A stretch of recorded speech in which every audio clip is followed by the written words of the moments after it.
اچھا، کبھی سوچا کہ عبادت کا سب سے اونچا درجہ کس عمل کا ہو سکتا ہے؟ شاید ذہن میں نماز، روزہ یا حج جیسی عبادت آئیں، لیکن کچھ کلاسیکی اسلامی روایات اس سوال کا ایک بڑا حیران کن جواب دیتی ہیں: علم کا حصول۔ آج ہم اسی نظریے کی گہرائی میں اتریں گے، جہاں علم حاصل کرنا محض ایک ذہنی مشق نہیں بلکہ اسے روحانیت کی معراج سمجھا جاتا ہے۔ تو چلیں اس سفر کا آغاز ایک بہت ہی طاقتور تصویر سے کرتے ہیں۔ تصور کریں، صرف ایک کاغذ کا ٹکڑا جس پر علم کی کوئی بات لکھی ہو، وہ جہنم کی آگ اور ایک انسان کے بیچ میں ایک دیوار، ایک پردہ بن سکتا ہے۔ یہ استعارہ ہمیں فوراً بتا دیتا ہے کہ اس روایت میں علم کو کتنی بڑی حفاظتی قوت کے طور پر دیکھا جاتا ہے۔ تو سوال یہ ہے کہ یہ طاقت آخر آتی کہاں سے ہے؟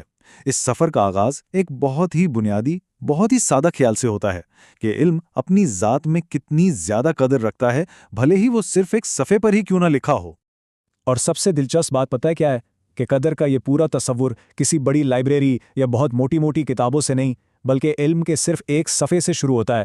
بنیاد بہت سادہ ہے، لیکن اس پر جو انعام ملنے کا وعدہ ہے وہ بالکل سادہ نہیں۔ اور اس ایک صفحے کا اجر یہ تصور سے بھی باہر ہے۔ پیچھے چھوڑے گئے علم کے ہر ایک حرف کے بدلے ایک شہر کا وعدہ ہے، اور وہ بھی کوئی عام شہر نہیں، بلکہ ایسا شہر جو ہماری اس پوری دنیا سے 7 گنا زیادہ وسیع ہو۔ یہ صرف اعداد و شمار نہیں، یہ علم کی قدر کا ایک پیمانہ ہے جو ہمیں سوچنے پر مجبور کر دیتا ہے۔ اچھا، اگر علم کا صرف ایک صفحہ اتنی طاقت رکھتا ہے تو پھر اس جگہ کی کیا اہمیت ہوگی جہاں یہ علم بانٹا جاتا ہے؟ اب ہم کیا سے کہاں کا سفر کرتے ہیں، یعنی وہ مقدس جگہیں جہاں علم کی محفلیں سجائی جاتی ہیں۔ ان محفلوں کو ذکر کی محفل کہا جاتا ہے، لیکن متن انہیں ایک بے حد خوبصورت نام دیتا ہے: زمین پر جنت کے باغات۔ یعنی جنت کا تجربہ کرنے کے لیے مرنے کا انتظار کرنے کی ضرورت نہیں، وہ یہیں اسی دنیا کی علمی محفلوں میں ممکن ہو سکتا ہے۔ لیکن ان باغوں کی ضرورت ہی کیوں ہے؟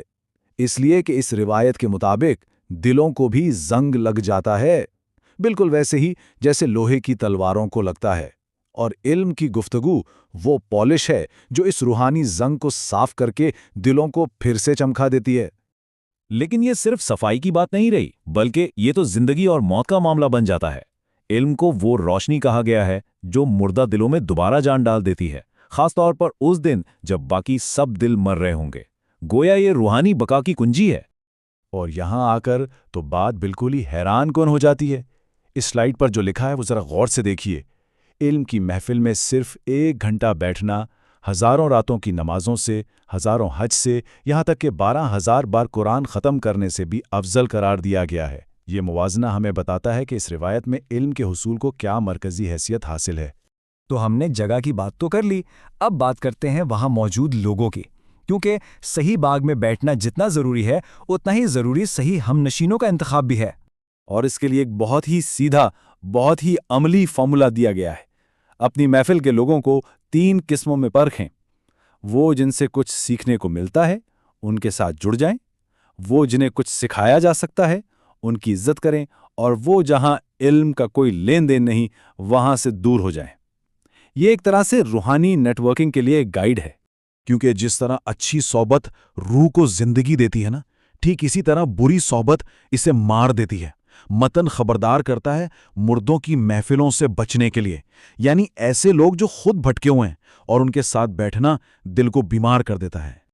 یہ سب کچھ ہمیں ایک بہت اہم سوال کی طرف لے آتا ہے۔ اگر ایک عالم کے ساتھ بیٹھنا اتنا ضروری ہے تو یہ پہچانا کیسے جائے کہ کون سچا عالم ہے؟ اس کی پہچان اس کی ڈگریوں یا کتابوں سے نہیں بلکہ اس کی صحبت کے اثر سے ہوتی ہے۔ ایک سچا عالم وہ ہے جس کے پاس بیٹھ کر شک یقین میں، تکبر عاجزی میں، اور دکھاوا خلوص میں بدلنے لگے۔ یعنی وہ صرف معلومات نہیں دیتا بلکہ روحانی تبدیلی لاتا ہے۔ اچھا، تو ہم نے علم کی قدر، اس کی جگہ اور اس کے لوگوں کو سمجھ لیا۔ اب آخر میں دیکھتے ہیں کہ اس پورے سفر کا حتمی نام، اس کا بھل کیا ہے۔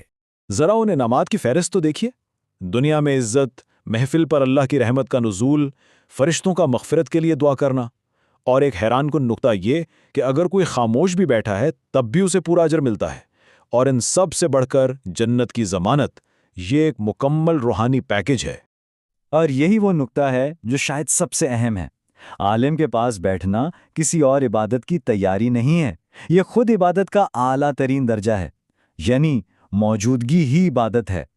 آج ہم معلومات کے ایک سمندر میں رہ رہے ہیں، ہر طرف سے ڈیٹا، خبریں اور آراء کی بھرمار ہے۔ اس سارے شور میں یہ صدیوں پرانی حکمت ہم سے ایک بہت ہی ذاتی سوال پوچھتی ہے۔ اس ڈیجیٹل دنیا میں ہمارے جنت کے باغات کہاں ہیں؟ وہ کون سی جگہیں، کون سی گفتگویں اور کون سے لوگ ہیں جو ہمارے دلوں کو زنگ لگنے سے بچاتے ہیں؟